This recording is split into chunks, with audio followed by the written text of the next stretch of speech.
Hello दोस्तों, welcome to my YouTube channel. आज के इस वीडियो में हम लोग पढ़ेंगे नाउन। इससे पहले भी हम लोग पार्ट्स ऑफ स्पीच के जितने भी पार्ट्स थे, यानी कि 8 पार्ट थे, सभी पार्ट्स के बारे में हम लोग ओवरऑल उसकी डिफिनेशन और उसके एग्जांपल्स देखे हैं। उसी में पहले नंबर पे क्या आता है? नाउन, जिसकी हिंदी संज्ञा होती है और इसकी परिभाषाएं भी हम लोग जान लिए हैं। लेकिन एक बार फिर मैं आप लोगों को बता दे रहा हूँ परिभाषा कि नाउन एक नेमिंग वर्ड होता है। नाउन क्या होता है? एक नेमिंग वर्ड होता है और इसमें बहुत सारी चीजों को हम लोगों को पढ़ना है नाउन के अंतर्गत। जैसे इसके पार्ट्स होते हैं, इसके काइंड्स। पहले हम लोग काइंड्स को देखते हैं, इसके काइंड्स के। अब इसके काइंड्स के अंतर्गत 5 चीजें आती हैं, यानी कि ये 5 प्रकार के होते हैं, जिसमें पहला प्रॉपर नाउन, दूसरा कॉमन नाउन, तीसरा कलेक्टिव नाउन,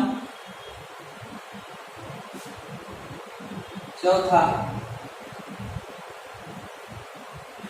मैटेरियल नाउन और 5वां एब्स्ट्रैक्ट नाउन। ये 5 इसके काइंड होते हैं नाउन के, और पांचों किस हिसाब से होते हैं? जैसे नाम तो होते हैं, लेकिन उन सभी नामों को 5 वर्गों में, जो इंग्लिश वेत्ता हैं उन लोगों ने 5 वर्गों में ट्रेडिशनल तरीके से बांटा था, लेकिन मॉडर्न तरीके से भी इसका क्लासिफिकेशन किया गया है, जिसको हम लोग आगे पढ़ेंगे। तो यहाँ पे प्रॉपर नाउन और common noun, collective noun, material और एब्स्ट्रैक्ट नाउन 5 भागों में बांटा गया है, जिसमें पहला क्या है? Proper noun. सारे नाउन को 5 भागों में बांटा गया, जिसमें पहला क्या है? Proper noun. प्रॉपर नाउन को हम लोग क्या कहते हैं हिंदी में? व्यक्तिवाचक संज्ञा। व्यक्तिवाचक संज्ञा क्या है? कि ये बिल्कुल कोई भी व्यक्ति है जिसका प्रॉपर नेम, यानी कि व्यक्तिवाचक संज्ञा जिसमें प्रॉपर नेम को क्या करता है? डिफाइन करता है। अब प्रॉपर नेम, जैसे हर एक व्यक्ति है, कोई राम के नाम से जाना जाता है, कोई व्यक्ति मोहन के नाम से जाना जाता है। हर एक चीज, जैसे ये ब्लैक बोर्ड है, ये पेन है, तो ये क्या है? इसका एक प्रॉपर नेम है। तो प्रॉपर नेम है, तो ये सारी चीजें प्रॉपर नाउन के अंतर्गत आती हैं। अब दूसरे नंबर पे वहीं पे कॉमन नाउन आता है। अब कॉमन नाउन किसे कहते हैं? कॉमन नाउन जो होता है एक प्रकार, यानी कि एक जाति विशेष के जो जितनी भी चीजें होती हैं एक कॉमन के अंतर्गत आती हैं। इसको हिंदी में जातिवाचक संज्ञा कहते हैं। जातिवाचक संज्ञा क्या?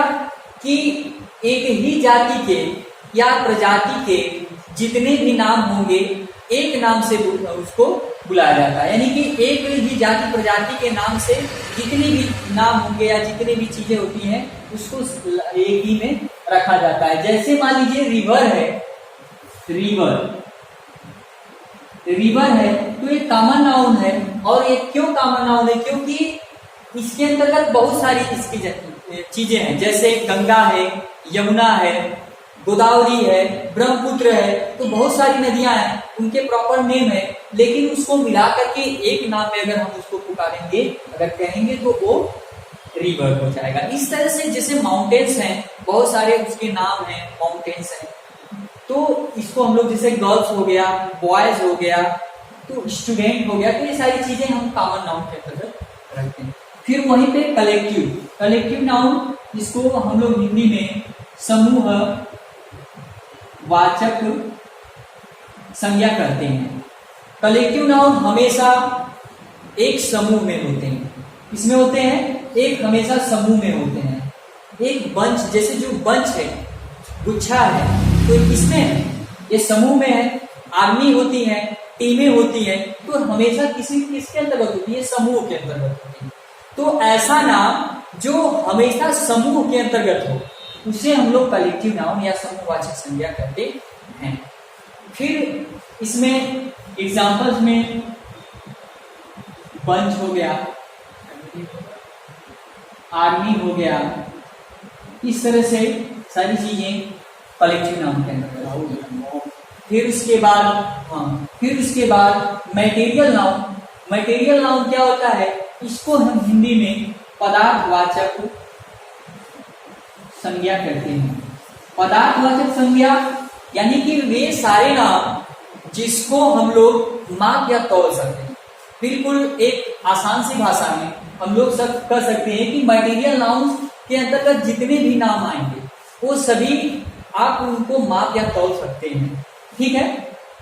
और इसको हम लोग ऐसे भी कर सकते हैं कि मटेरियल नाउन्स के अंतर्गत जितने भी वस्तुएं हैं, पदार्थ हैं, वो सारी चीजें आती हैं। जैसे वाटर है, फिर उसके बाद आपके ग्रेन है, ये सारी चीजें इसके अंतर्गत आती हैं। वाटर, ग्रेन, ग्राम हो गया, फिर ग्रेन हो गया, तो ये सभी पदार्थवाचक संज्ञा के अंतर्गत आते हैं। फिर उसके बाद ऑब्स्ट्रैक्ट नाउन, हिंदी में भाववाचक संज्ञा। भाववाचक संज्ञा क्या है कि जो हमारे भाव होते हैं, जो हमारी फीलिंग्स, एक वर्ड, हमारी जितनी भी फीलिंग्स हैं उसको अगर जो कुछ भी नाम दिया गया है वो सारी चीजें भाववाचक संज्ञा के अंतर्गत आती है, जिसमें सुख, दुख, प्रेम, हैप्पीनेस या फिर सैडनेस, ये सारी चीजें आती हैं ऑब्स्ट्रैक्ट नाउन के अंतर्गत, ठीक है। और भी चीजें हैं, जैसा कि हम आपको बताए थे कि वीडियो के शुरू में ही बता दिया था कि इसके मॉडर्न क्लासिफिकेशन भी इसको किया गया है, जिसमें मॉडर्न क्लासिफिकेशन में इन्हीं 5 को 3 रूप बना दिया गया है। इन्हीं 5 को कितने रूप बना दिया गया है? 3 रूप बना दिया गया है, जिसमें एक प्रॉपर नाउन को अलग रखा गया है, प्रॉपर नाउन, और इन दोनों को एक में जिसका नाम काउंटेबल नाउन रखा गया है, और इन दोनों को एक में करके अनकाउंटेबल नाम रखा गया है। यानी कि प्रॉपर नाउन, काउंटेबल नाउन और अनकाउंटेबल नाउन के नाम से हम लोग 3 इसके प्रकार जो आधुनिक समय में इसकी जो क्लासिफिकेशन किया गया है, यानी मॉडर्न क्लासिफिकेशन जो किया गया है वह 3 किया गया है। प्रॉपर नाउन, जैसा कि आपको बता दिया गया है कि हर एक व्यक्ति, हर एक वस्तु, हर एक स्थान का अपना एक नाम है, वह प्रॉपर नाउन होता है। और काउंटेबल नाउन जैसा कि इन दोनों को मिला करके कहा गया है कि वे नाम जिसको हम गिन सकते हैं, अर्थात जो गणितीय हो, क्या हो? गणितीय हो, उसे हम लोग काउंटेबल नाउन के अंतर्गत करते हैं। अरे इनके अंतर्गत जितने भी कलेक्टिव नाउन के अंतर्गत, यानी कलेक्टिव नाउन के अंतर्गत अगर टीम आ रहा है तो टीम के सभी सदस्यों को हम लोग काउंट कर सकते हैं। वहीं पे अगर कॉमन में कोई स्टूडेंट का अगर है, स्टूडेंट हैं, तो स्टूडेंट को भी हम लोग काउंट कर सकते हैं, इसलिए इन दोनों को काउंटेबल नाउन के अंतर्गत रखा गया है। वहीं पे मटेरियल और ऑब्जेक्ट नाउन है, जिन्हें मटेरियल यानी पदार्थ, बहुत सारा आपको पानी दे दिया जाए, बहुत ढेर सारा गेहूं दे दिया जाए, चाहे चना दे दिया, चावल, खाना, भोजन, जो कुछ भी दे दिया जाए, तो उसे गिनना होगा, तो उसे गिनना हम लोग नहीं काउंट कर सकते हैं। अगर कुछ गेहूं वगैरह अगर हम काउंट भी कर सकते हैं तो बड़ी मात्रा में होती है, इसे पूर्ण स्पष्ट रूप से गिनना असंभव है। फिर उसके बाद ऑब्जेक्ट नाउन जो है वो भाव है। अगर आप प्रेम है या दुख है तो कितना है उसका मेजर, उसको हम लोग नहीं कर सकते, उसको माप नहीं सकते हैं, ना ही उसको हम लोग गन सकते हैं। इसलिए इन दोनों को हम लोग अनकाउंटेबल के अंतर्गत यानी अनकाउंटेबल के अंतर्गत रखा जाता है, जिसे हिंदी में अगणितीय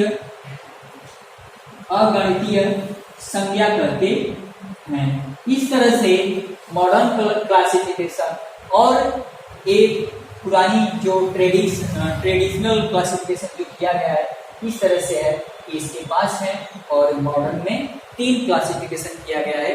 बस आज की इस वीडियो में इतना ही, मिलते हैं अगले वीडियो में। थैंक्स।